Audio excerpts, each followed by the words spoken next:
that and try to defend against it. It says I'm supposed to go to a hotel now. That's because it thinks that it's 3 time zones away. Okay, so why do we have all those security problems? Well, one answer for that is that we have operating systems that don't defend themselves very well. Or we have browsers that are naive. They run a too high level of privilege, and you know how browsers work. They go to some website, they download a file, and they interpret it. And if you're naive about what you're interpreting, some of the thing you interpret may be a Trojan horse or a virus or a worm or something else. We don't do well with generating passwords. We're terrible at reusable passwords. We're particularly bad at. We use the same one for a whole bunch of different things because we can remember it. The problem is that once it's broken, everything is compromised.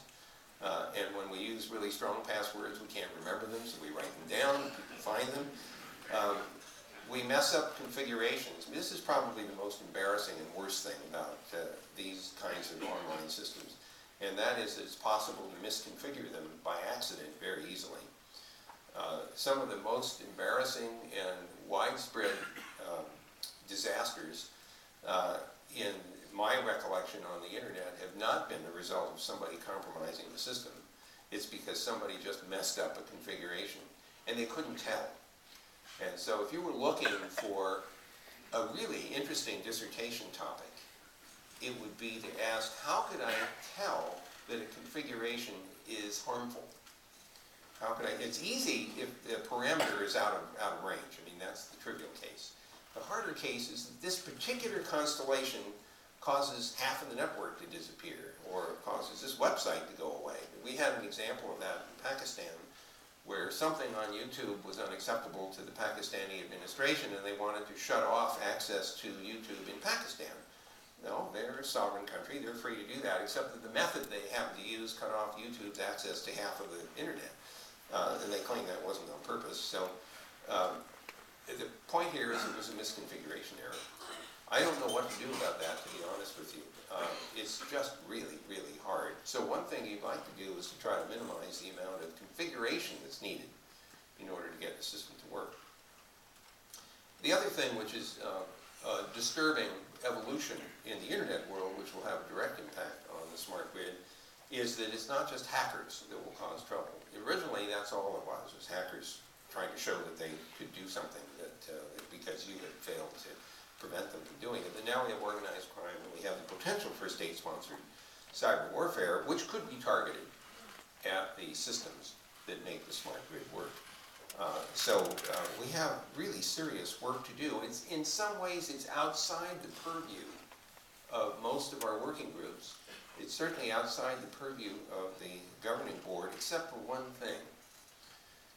We are responsible for at least recognizing that this is an issue and a problem. We're responsible for trying to make sure that these problems get attention, even if it's not by each one of us, but by others who have the skill and the expertise to do it. But as part of the governing board, it's my view that we have to be attentive to some of these issues and at least feel responsible to make sure that somehow these issues are addressed, even if it's not within the ambit of our action parties.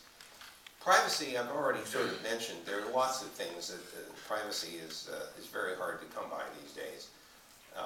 In fact, I'm reminded of a famous quote from Marshall McLuhan. He referred to the global village.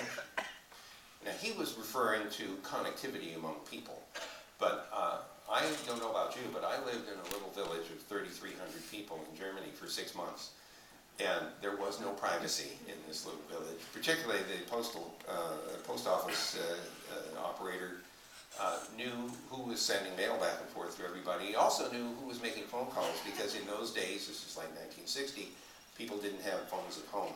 They had to go to the post office to make a phone call, and it was set up by the postmaster. So this guy knew everything. There was no privacy.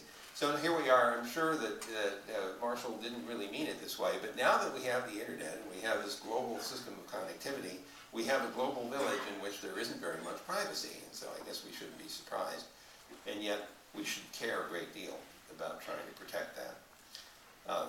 Anyone with a mobile now can take a video or sound recording or take a picture, put it up on the internet, somebody else can go and tag it, and before you know, somebody says, oh, you were over there. Why were you there? You said you were over here, and you don't seem to have been over there, so yeah, now we have a problem. There are lots of things like that which should give us pause. So, let me just finish up by saying that, I've often said that the good thing about the internet is everything is connected, and the bad thing about the internet is everything is connected. So, as you go about your work, trying to make the smart grid work properly, may all of your packets land in the right bit bucket. And thank you, and I'm happy to engage in discussion.